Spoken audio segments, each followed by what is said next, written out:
चैत्र का महीना था। गर्मियां जैसे अपने पूरे जोश में थीं। पूरा कस्बा दोपहर के वक्त किसी पुराने रेडियो की तरह सुस्त पड़ गया था। घरों की खिड़कियां बंद, आंगन खाली और चारों तरफ सन्नाटा था। और उस सन्नाटे में एक अकेली छत थी, जिसकी गर्म टाइलों पर एक लड़की अकेले लेटी थी। उसका नाम था सुपर्णा। सादा सलवार सूट, आंखों पर एक पुराना दुपट्टा रखे हुए। नीचे घर में सब सो रहे थे, लेकिन उसकी नींद को छत की गर्म हवा ने कहीं दूर उड़ा दिया था। सुपर्णा की उम्र कुछ 20-22 रही होगी, पर उसकी आंखें वैसी नहीं थीं जैसी उस उम्र की होती हैं। वो आंखें जैसे किसी ऐसे रास्ते से होकर गुजरी थीं जहां रुकावटें कम और सवाल ज्यादा थे। वो अक्सर इसी वक्त छत पर आ जाती थी, जब माँ दोपहर की रोटियां बनाकर लेटती थीं और बुआ अपने पंखे के नीचे पसीना पोंछते हुए लेट जाती थीं। सुपर्णा को छत से नफरत नहीं थी, पर वो छत उसके अंदर कुछ खोल देती थी, जैसे कोई पुराना जख्म जो अब दर्द नहीं करता, पर उसका निशान अब भी जीता है। उस दोपहर वो छत कुछ ज्यादा खामोश थी। पास की हवेली से रेडियो की धीमी आवाज आ रही थी। लगी आज सावन की फिर वो झड़ी है। मगर बारिश नहीं थी, सिर्फ गर्मी थी और तन्हाई। अचानक उसके कानों में एक जानी पहचानी आवाज गूंजी। अब भी छत पर सोती हो? सुपर्णा ने दुपट्टा हटाकर देखा। वो खड़ा था, यश। 10 साल पहले जो लड़का उसके साथ पतंग उड़ाता था, जो हर गर्मियों की छुट्टियों में उसकी छत पर आ जाया करता था, वो अब कुछ लंबा और थोड़ा थका सा दिख रहा था। शर्ट का कॉलर मुड़ा हुआ और माथे पर पसीने की रेखा। तुम? सुपर्णा की आवाज में हैरानी नहीं थी, बस एक धीमी सी धड़कन थी।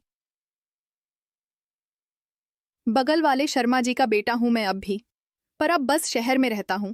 आज आया था मां को देखने, सोचा ऊपर से देख लूं कि वो लड़की अब भी धूप में तन्हा लेटती है या नहीं। सुपर्णा हल्के से मुस्कुराई। अब तो सिर्फ छत ही रह गई है, बाकी सब बदल गया है। यश कुछ पल चुप रहा, फिर पास आकर दीवार पर टिक गया।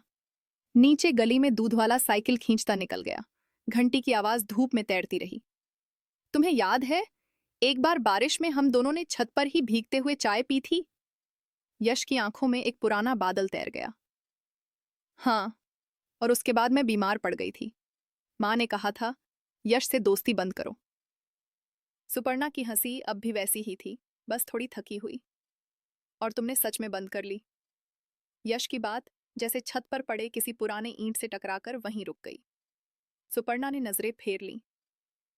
कभी कभी कुछ रिश्ते छत की तरह होते हैं, खुले हुए मगर अकेले। धूप अब तेज हो चली थी। यश ने पसीना पोंछा। तुम अब क्या करती हो? कुछ नहीं, बस सिलाई कढ़ाई। माँ को देखकर लगता है औरतें किचन और छत के बीच ही पूरी जिंदगी काट देती हैं। मैं भी वही कर रही हूँ शायद। यश ने छत की दीवार पर उंगलियां फेरते हुए कहा।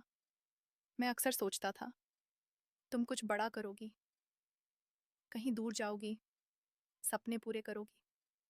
हाँ, मैंने भी यही सोचा था। फिर किसी ने धीरे से कह दिया कि सपने देखना लड़कियों के लिए ठीक नहीं, और मैंने मान लिया। छत पर कुछ देर खामोशी छा गई। सिर्फ कपड़ों की तार पर लटकी एक पुरानी साड़ी हवा से हिल रही थी। मैं अब भी वही हूँ यश, बस थोड़ी थकी हुई। सुपर्णा की आवाज़ अब धीमी थी, जैसे किसी पुराने गाने की आखिरी पंक्ति।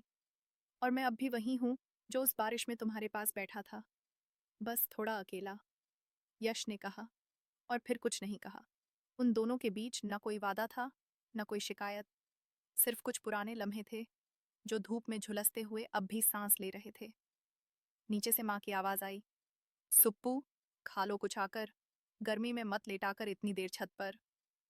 सुपर्णा ने बिना जवाब दिए सिर्फ आंखें बंद कर लीं। उसने चाहा कि वक्त वहीं रुक जाए, उस पुरानी छत पर, उस धूप में, उस दीवार के पास जहां यश खड़ा था। पर वक्त कहाँ रुकता है। यश ने धीरे से कहा, चलता हूँ, शायद फिर कभी इसी छत पर मिले। सुपर्णा ने कुछ नहीं कहा, बस दुपट्टा वापस आंखों पर रख लिया। नीचे से आती थाली की आवाज, दूर रेडियो पर किसी और गाने की धुन, और छत पर एक बिखरी तन्हाई। वही सब फिर से बिखर गया था। कुछ रिश्ते अधूरे नहीं होते, वो पूरे होते हैं, बस हमारे हिस्से पूरे नहीं होते। कुछ छतें तन्हा नहीं होती, बस वहाँ कोई ठहरा नहीं होता। अगर कहानी पसंद आई तो लाइक करें, शेयर करें, और हमारे यूट्यूब चैनल को सब्सक्राइब करना ना भूलें। और आपको ये कहानी कैसी लगी, कमेंट में ज़रूर बताएं।